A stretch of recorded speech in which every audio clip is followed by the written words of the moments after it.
Porque esses três que eu vou citar agora vão deixar claro cabalmente, sem dúvidas, que o movimento feminista tem esta prática recorrente, a prática de impedir os homens de lutarem pelos seus direitos.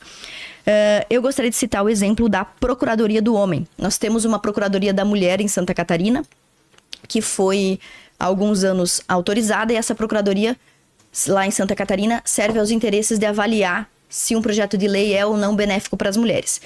Acontece que a Procuradoria da Mulher foi estabelecida mesmo sendo a nossa Procuradora-Geral já uma mulher. Então, hoje nós temos uma Procuradora Mulher Geral e uma Procuradoria Especial da Mulher. Você quer que eu pare? Eu posso terminar Eu só queria tá contando quanto tempo a mais, para depois eu saber quanto tempo eu tenho para minha resposta. Posso? Porque aí fica no zero, aí eu corto. Não, pode ir. Posso continuar? Então, tem a Procuradoria, nós temos a Procuradora-Geral, que é mulher, a Procuradoria-Geral da Mulher. Então, eu propus a Procuradoria do Homem. Só para eu mostrar com documentos, não é uma evidência anedótica, é um documento. As pessoas podem acessar o PRS 4.5 de 2021, o projeto de lei. Neste projeto de lei, neste requerimento, onde nós tentamos criar uma Procuradoria do Homem para discutir as pautas afetas à saúde, trabalho, violência contra o homem, 4 órgãos se manifestaram contrariamente, com cartas escritas por professoras feministas, não por um cidadão qualquer, por uma feminista da rua, da internet, por pessoas autorizadas em posição de poder. O Tribunal de Justiça de Santa Catarina, a Universidade Federal de Santa Catarina, a Defensoria Pública de Santa Catarina e o Ministério Público de Santa Catarina se manifestaram contra, dizendo que é um assinte, que é grave, que é bárbaro nós termos uma procuradoria para representar os direitos dos homens. Então, embora a Raquel tenha dito que não concorda ela como pessoa, e eu até acredito que ela provavelmente não concorde com essa prática, que eu considero persecutória e desigual, o movimento feminista tem feito isso reiteradamente. E vamos lá. Quanto tempo? Não, agora é a sua segunda pergunta. Você tem 3 minutos e 30 para fazer. Tá. Pode comemorar, pode comentar e fazer a pergunta no final. Tá bom.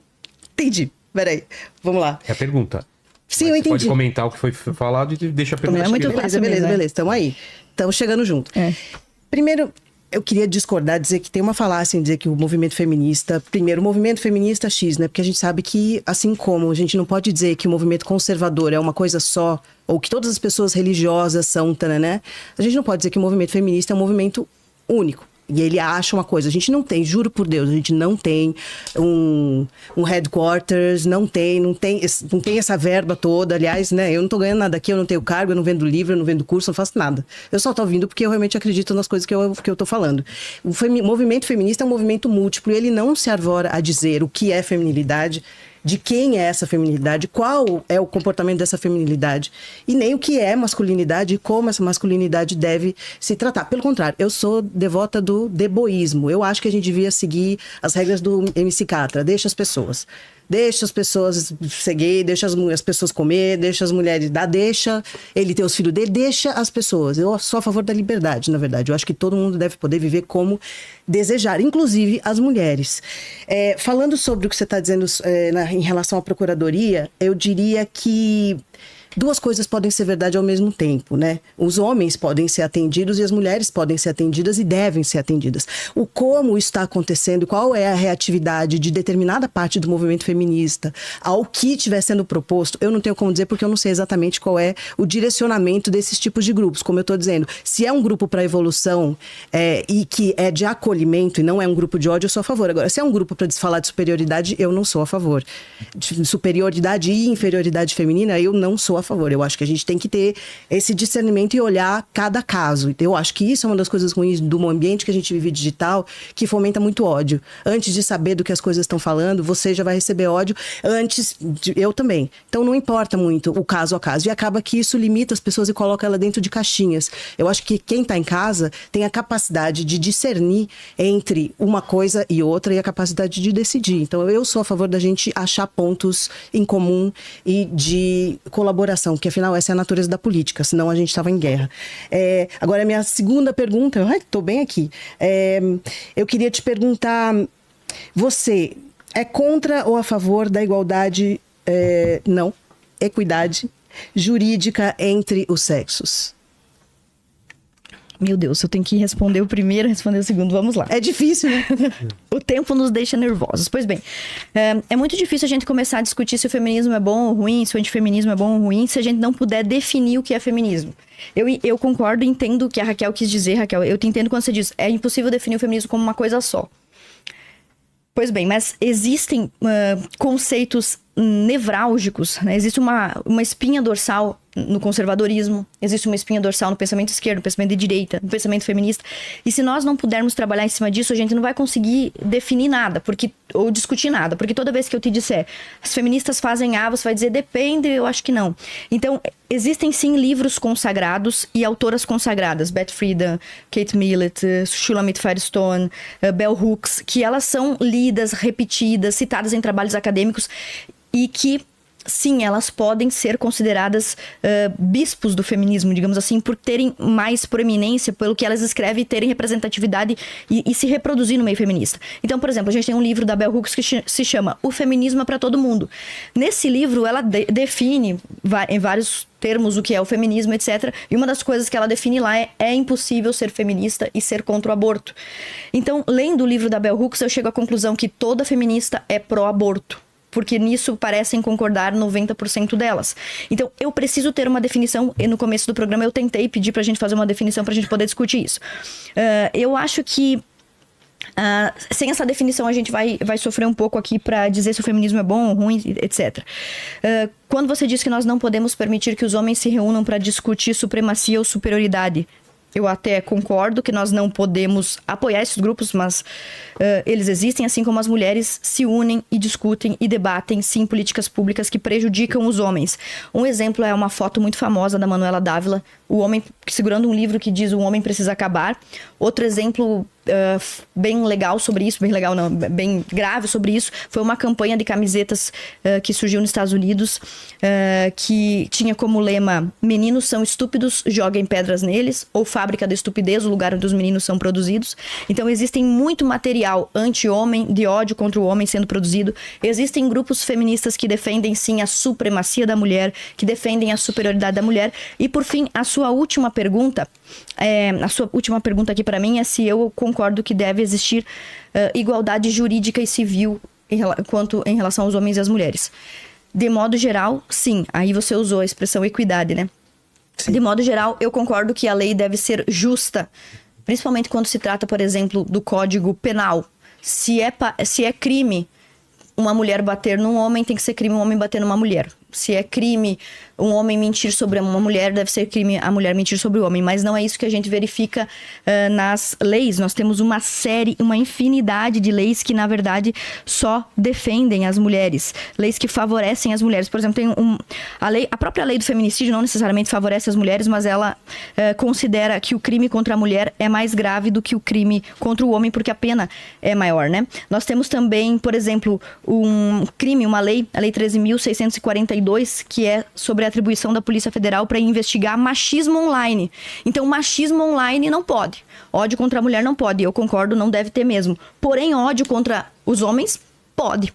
Defina. A publicação da Manuela Dávila com aquele livro "O Homem Precisa Acabar", não aconteceu nada com ela. Vou dar um outro exemplo. A atriz famosa Tayla Ayala, quando ela engravidou pela primeira vez do filho dela, do menino, a atriz Tayla Ayala deu uma entrevista, respondeu uma pergunta numa caixinha, dizendo que, eu queria que fosse uma menina, porque criar homem é difícil, porque, as mulheres são maravilhosas, as mulheres são incríveis, mas os homens... E ela continua na sua explicação dizendo que é muito difícil criar um ser humano do sexo masculino, porque ele pode acabar virando machista, um bobo, um criminoso, alguma coisa assim. Se eu estiver me equivocando numa palavrinha ou outra, mas eu quero que vocês lembrem desse caso que é muito sério. Nós temos também o caso da Gabi Catuzzo, já que você pediu exemplos. A Gabi Catuzzo é uma gamer e durante um programa, ela perdeu até o patrocínio, ou seja, quem a puniu foi a empresa, porque a legislação brasileira não a puniu. Ela estava numa live e disse que o homem era lixo. E aí alguém contestou: "Você acha mesmo que o homem é lixo? Não precisa generalizar". E ela respondeu: "Precisa generalizar sim. Quando a gente fala esse tipo de coisa, vem os caras dizendo que não precisa generalizar, não é todo mundo. E na primeira oportunidade fica sendo escroto. Homem que não é merda é exceção. A maioria dos homens são merda". A Gabi Catuzzo disse isso. Então, eu citei casos internacionais, casos brasileiros. Então, nós temos uma lei, que é a lei da 13.642, que proíbe o machismo online. Tem alguma lei que proíbe a misandria online? Eu acho que não, né? Não tem essa lei. Nós temos também o caso da lei contra stalking, a lei 14.132 de 2021. É uma lei que proíbe stalkear, né? Você ficar seguindo, perseguindo alguém. Só que a lei tem um agravamento de pena se a vítima for mulher. Se você perseguir uma mulher, por exemplo, que tá apaixonado, ficar seguindo ela, mandando mensagem, mandando flores, a pena é pior do que se a mulher perseguir um cara. Só que nós temos um caso na minha cidade natal, Itajaí. Gente, por favor. Em Itajaí... Eu tô falando demais? Muito, mas perdão. toda vez. Desculpa. Aí fica difícil. Vamos lá. 3 minutos para rap. Eu queria comentar sobre isso que você está falando de ódio. É muito difícil a gente colocar isso como iniciativas públicas, né? Porque o ódio online é de todo mundo. Tanto que, por exemplo, quando o Trump foi eleito, uma das coisas que eu achei, de tantas ofensivas, foi o Nick Fuentes dizer "Your body, my choice", ou seja, para as mulheres, vocês nunca vão estar no poder. É o seu corpo e eu escolho. Quer dizer... e isso está acontecendo digitalmente, a gente sabe disso, tem um aumento de misoginia online que foi estudado pelo Ministério das Mulheres e que aponta para um aumento da violência concreta contra mulheres. Então, assim, a Thalia Ayala não querer um filho homem não justifica a violência pública que vai de parte a parte, assim. E fogo cruzado, eu acho um horror.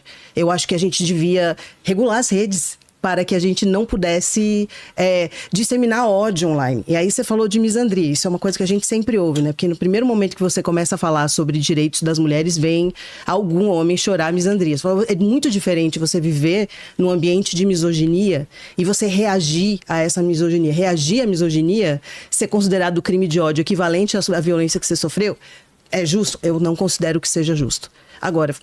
Não dá pra você falar, porque, ai meu Deus, ele me xingou na internet e eu tô sofrendo violência. Se alguém tá te ameaçando, eu acho que é por isso que você tá dizendo que tem um qualificante aí de ameaça, quando uma mulher sofre uma ameaça digital, é porque essas coisas se concretizam na vida real. E eu nunca vi alguém ameaçar ou falar de um homem, você é ruim, e esse cara aparecer morto no dia seguinte. Só que isso acontece com mulheres o tempo inteiro. Então, assim... Eu não acho que nada deve ser desigual, mas eu não acho que dá pra gente colocar peras e maçãs na mesma cesta, porque elas não são a mesma coisa. Se a gente for olhar os dados de violência e o aumento da violência, a gente fala disso tanto por causa da série adolescência, tanto por causa da violência digital que a gente está vendo aumentar, a gente tem que tomar alguma atitude para prevenir que a violência aconteça de parte a parte. Agora, não dá para fingir que ela não está crescendo, porque a gente está vendo um aumento de feminicídio, a gente está vendo um aumento de estupro, a gente está vendo um aumento de violência doméstica e a gente está vendo o crescimento e monetização absurdo de muitos canais que ganham dinheiro inventando mentiras sobre mulheres, torcendo os fatos, criando falsas narrativas que levam as pessoas a desvalorizarem mais ainda um grupo que ainda não conseguiu ter equidade. Então, assim, eu não entendo qual que é o problema da gente lutar por equidade e falar não vamos nos ofender, não vamos nos ameaçar. Isso era o ideal.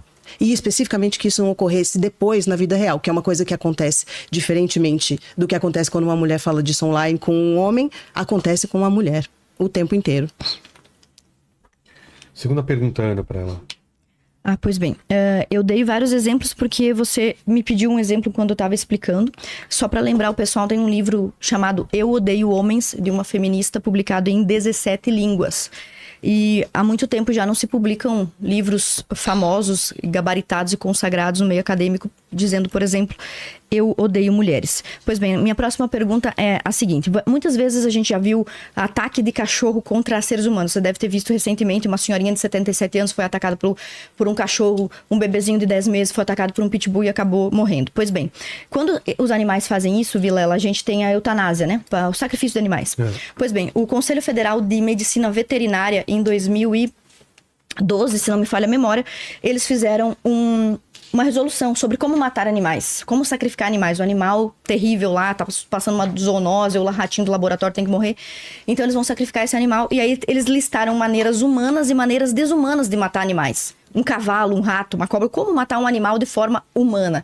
E aí tem as formas humanizadas e as não humanizadas, as formas aceitas e as não aceitas. E no artigo 15 do Conselho Federal de Medicina Veterinária diz que uma forma inaceitável de matar um bichinho, um rato, um gato, é usando cloreto de potássio. O cloreto de potássio é uma substância que causa parada cardíaca e a dor é lancinante. A pessoa é quase uma tortura morrer com uma injeção de cloreto de potássio. Então é proibido. E mesmo se você for aplicar isso num animal, vai entrar a obrigatoriedade de você aplicar anestesia para poder matar um bichinho assim. Pois bem, em 2024, o Conselho Federal de Medicina Humana tentou passar uma resolução também para proibir a assistolia fetal com cloreto de potássio em bebês humanos, em fetos humanos. Ou seja, o Conselho Federal de Medicina tentou proibir que nós pudéssemos matar os bebês com uma substância que já é proibida para matar animais.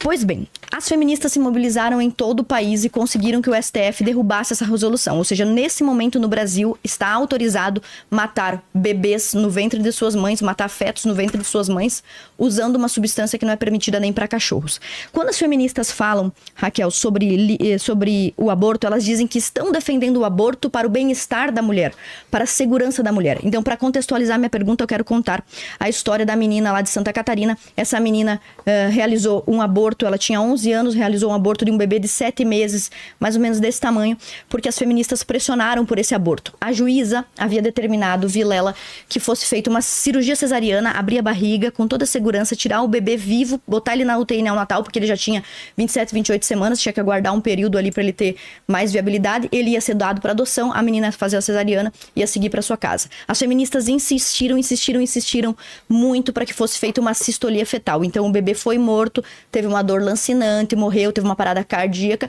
E aí vem a parte da mulher, é a pergunta que eu quero fazer para Raquel. Essa menina teve que passar por um parto induzido que durou 24 horas com ocitocina. E ela teve que passar por esse parto de um cadáver, pariu um cadáver, enquanto o bebê poderia ter saído morto numa cirurgia mais segura. Mesmo em casos como esse, depois da 22ª semana, onde o bebê pode ser retirado vivo, a gravidez pode ser interrompida com o bebê vivo, você ainda preferiria, no seu caso, se você estivesse julgando esse caso, você ainda preferiria matar o bebê, ainda que isso custasse mais sofrimento para a adolescente ou para a menina? Bom, primeiro, a menina queria o aborto. A menina não queria. A menina estava sendo presa numa casa lá, num abrigo, ela e a mãe, sem a possibilidade de sair, porque essa juíza perguntou para ela se ela podia esperar mais um pouquinho. Essa foi a menina que você tentou abrir uma CPI para investigar depois o aborto, né? Você tentou pegar os restos do bebê ou do feto, enfim. Sobre o procedimento médico, pelo que eu saiba... Primeiro vamos voltar aqui, eu tenho que dar um passo para trás para te responder. Dizer que, como eu já disse, a maioria dos abortos por conta de estupro, e no Brasil a gente só se permite por conta de estupro, anencefalia ou possibilidade de morte da mãe. São só esses 3 momentos em que uma mulher tem direito ao seu próprio corpo. A mulher não é dona do seu corpo quando ela gesta. Ela se torna uma incubadora. Ela não tem direito de escolher. Essa menina, que era menor, que estava dentro desse aborto legal, escolheu e queria esse aborto legal. Isso foi negado a ela. Ela foi colocada no lugar contra a sua vontade.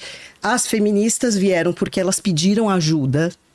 E elas queriam esse aborto. Essa menina só fez esse aborto porque ela queria. A parte médica, que eu saiba, se coloca uma anestesia que desliga a criança antes disso que vocês estão dizendo aí, do sofrimento fetal. E a gente precisa dizer que a maioria desses abortos tardios, infelizmente, acontecem com crianças, que também são mais de 70% das vítimas de estupro de vulnerável.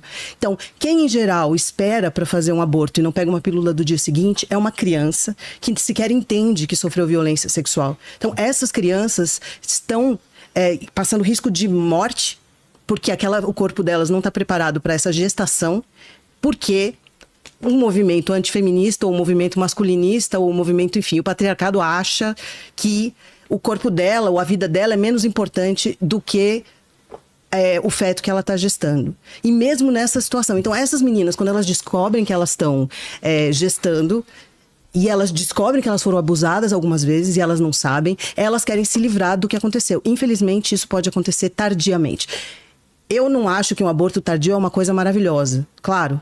Agora, é um direito legal. É um direito conquistado pelas mulheres nos anos 40. Tentar trabalhar para minar esse direito, como aliás está acontecendo em São Paulo, no Hospital Nova Cachoeirinha, que está há mais de um ano sem fazer um procedimento de aborto, por conta do tipo de lobby que, infelizmente, o Conselho Federal de Medicina, o Conselho Estadual de Medicina estão tentando chancelar para impedir de jeitos vis o acesso a mulheres a seus direitos legais, eles estão sem atender mulheres que estão nessa situação há um tempo. Inclusive, a gente teve recentemente uma menina de 12 anos que morreu perto de Belo Horizonte, em Betim, porque ela tinha sido abusada e ela não sabia, ela tinha engravidado e ela não sabia, e ela teve uma pré-eclâmpsia e morreu. Ela morreu. É uma menina de 12 anos que não só foi abusada, como não teve acesso, não entendeu o que aconteceu com ela, estava gestando e ela morreu. Quer dizer, eu não entendo muito bem quem a gente está protegendo, sabe? Porque, evidentemente, que na minha opinião, a gente devia estar protegendo a infância para que as crianças não estivessem sofrendo violência sexual, e elas são as maiores vítimas de violência sexual. Isso é preferível. Segundo, educando os homens e os meninos para que eles não abusem sexualmente de crianças e de meninas. Terceiro, punindo, investigando, porque a taxa de pessoas que são punidas por violência sexual é mínima. Violência, assassinato, sabemos disso. A gente não tem policiais que podem investigar, a gente não tem punições que aconteçam de fato com quem está fazendo isso, e quem sobra na linha de frente não são mulheres adultas lidando com a consequência dos seus atos. Ou mesmo a menina, Maísa, que passou por isso, deu para adoção e ela foi condenada nas redes sociais. Quer dizer, a mulher não tem como acertar.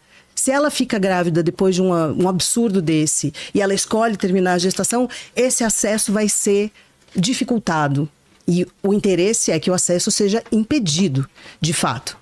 Eu acho que um aborto tardio é uma coisa ruim. Eu acho que um aborto é uma coisa ruim em definição. Se você fizer ele no começo da gestação, não necessariamente. Eu sou a favor de que as mulheres tenham direito sobre seus próprios sistemas reprodutivos. Eu acho que as mulheres não são incubadoras, como foi o caso da Adriana Smith, nos Estados Unidos, que teve uma morte cerebral aos 8 semanas de gestação e foi obrigada pelo Estado americano a ser um cadáver gestando durante 5 meses a mais. O que aconteceu com essa mulher é absurdo. Primeiro que ela, enfim, o Estado não cuidou da saúde dessa mulher, ela morreu, o corpo dela foi usado como incubadora para um feto que nasceu, e espero que fique bem, mas nasceu em condições, enfim, com vários problemas de saúde decorrentes disso. E a pergunta é, vale tudo mesmo para conseguir arrancar um feto de uma pessoa? É isso? Réplica de 3 minutos, Ana. Eu poderia responder pelo começo, mas eu achei maravilhosa essa última frase da Raquel. A Raquel perguntou assim: vale tudo para arrancar um feto de uma mulher? Essa é exatamente a pergunta que eu fiz para Raquel. Eu entendo o drama da mulher que passa pelo aborto, e por isso que nós fizemos inclusive aquele projeto de lei que eu comentei no começo do programa. Mas a minha pergunta, que a Raquel respondeu implicitamente, foi exatamente essa. A vontade que as feministas têm de matar o bebezinho é tão grande que vale, inclusive, submeter uma menina de 11 anos ao parto natural de um cadáver pela duração de aproximadamente 24 horas, quando é possível tirar o bebê com vida. A Raquel respondeu aí que eu tentei abrir uma CPI do aborto. Não tentei. Eu fiz uma CPI do aborto. Tem muita informação, cerca de 120 páginas de relatório que eu não posso divulgar por causa do nome da menina, mas é inverídica a informação de que a menina queria um aborto. A menina tem 11 anos, não poderia responder por isso.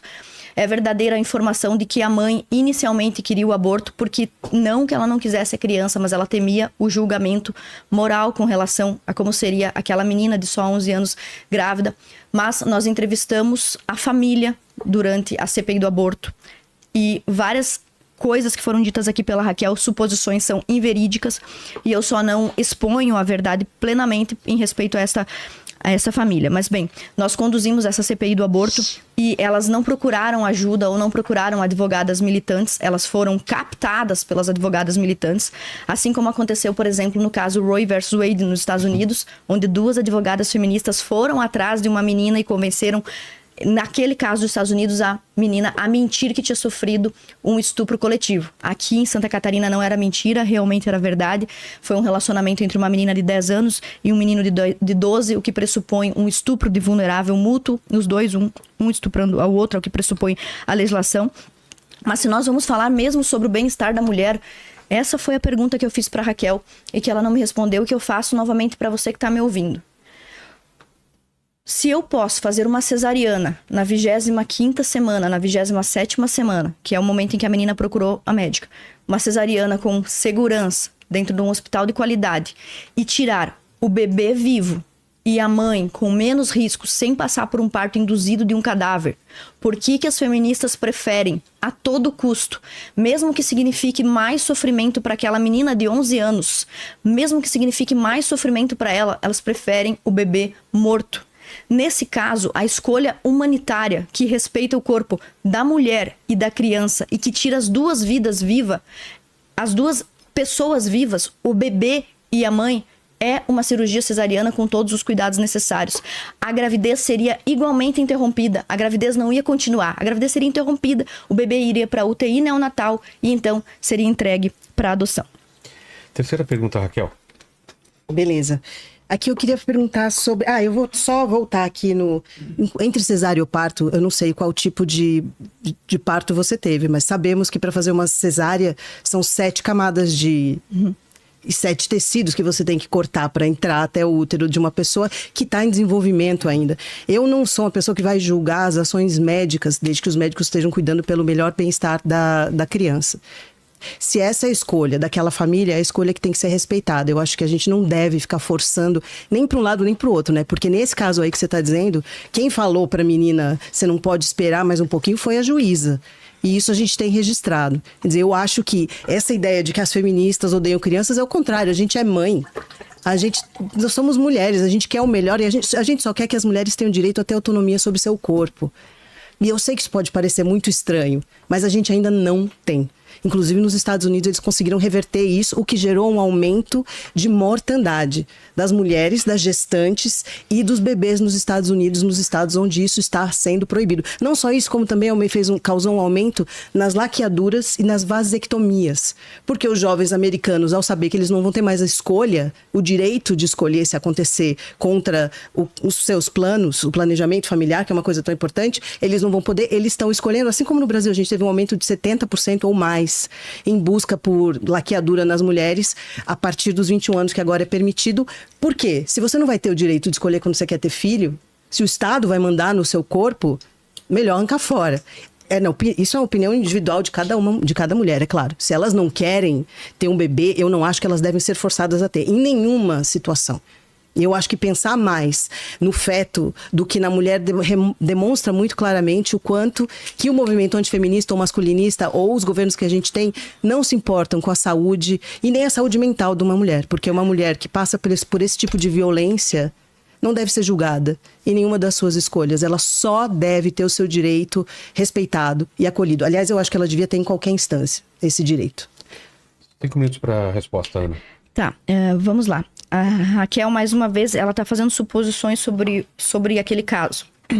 A Raquel supôs aqui, e tudo bem, eu não estou falando que você está sendo desonesta de propósito, mas é porque esse caso foi para a mídia de uma forma, mas na nossa investigação ele foi compreendido de uma forma mais ampla, então eu sei que você não está fazendo isso por mal. Mas a Raquel disse aqui, por exemplo, eu não vou julgar os médicos. Não, o que acontece? Nós não estamos falando de uma questão médica, porque quando essa menina procurou a justiça com a mãe queria, a mãe é uma família de evangélicos, tá? Que queria aquele abortamento por medo do julgamento. Então, isso aqui inclusive fica esse alerta para você que é evangélico. Não faça assim, não seja moralista, não julgue as pessoas sem conhecer as histórias. Eu sou evangélica também. Pois bem, elas procuraram a justiça e a justiça mandou fazer um exame médico. E o primeiro relato médico, o primeiro relatório médico, dizia que aquela menina não corria riscos a não ser aqueles inerentes da sua idade.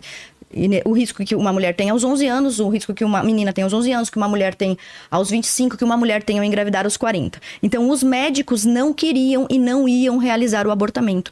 O aborto não foi realizado porque essa foi a melhor decisão médica. Isso nunca aconteceu. Os médicos não acharam que essa era a melhor escolha. Os médicos foram induzidos por uma recomendação do Ministério Público Federal, de uma promotora que não conhecia o caso, que usurpou a competência do Ministério Público de Santa Catarina, se meteu no caso e deu uma recomendação para que realizasse um abortamento em 24 horas. A família já tinha desistido, vendo a barriga da criança, tinha desistido do procedimento de abortamento, porque aquela criança ali era neto dos dois, do casal, do padrasto e da mãe da menina. Então, eles decidiram que queriam ficar com a criança.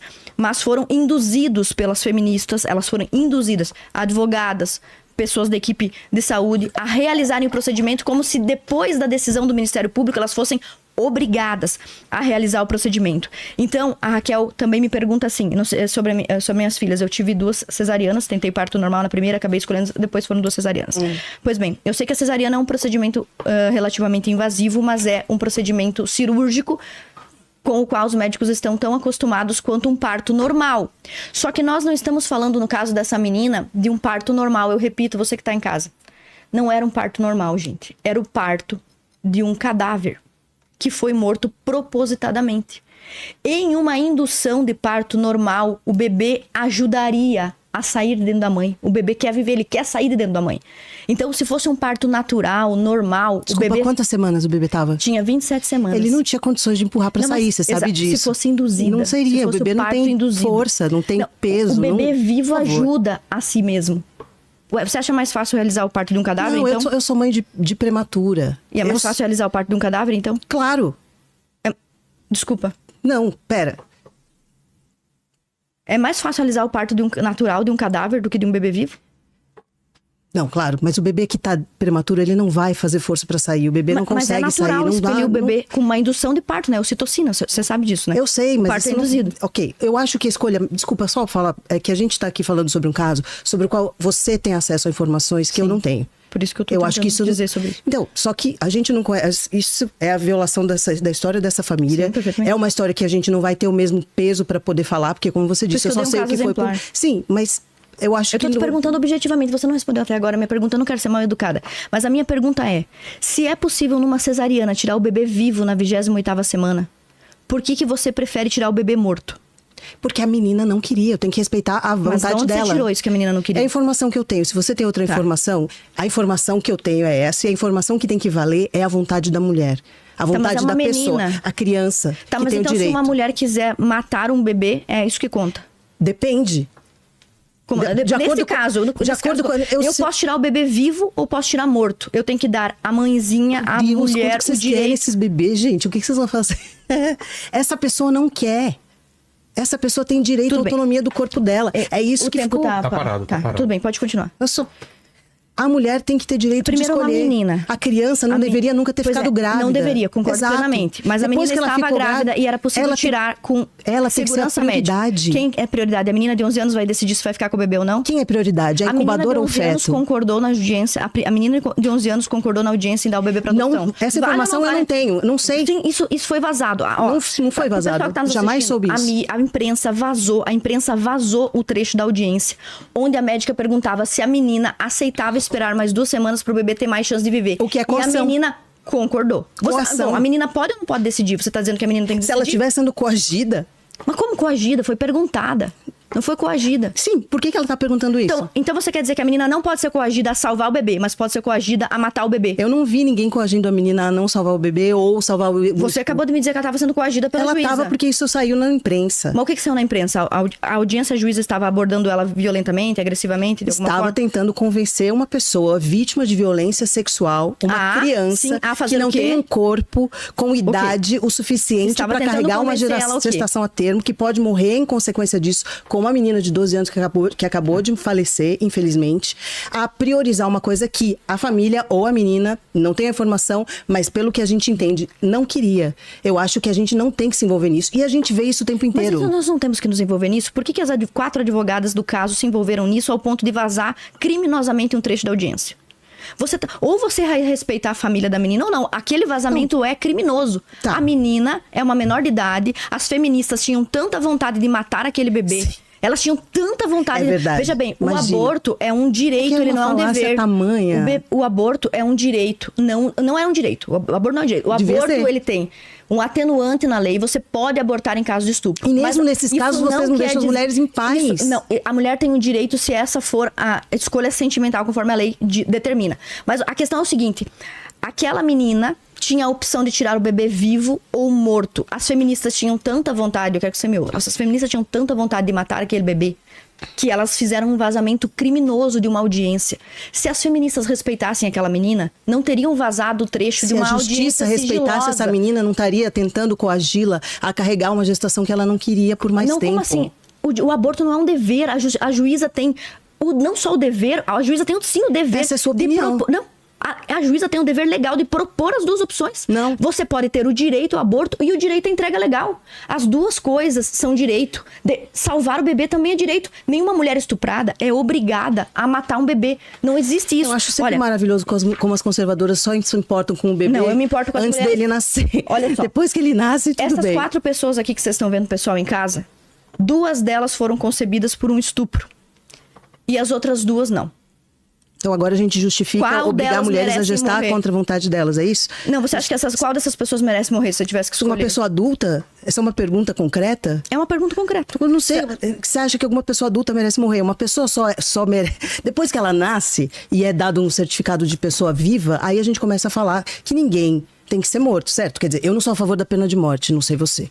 Então eu acho que ninguém, claro, depois que nasceu. Ótimo, excelente. Então você está dizendo que o bebê, antes de nascer, não é uma pessoa... Não. Não é uma pessoa jurídica, então não é um ser humano, não é uma vida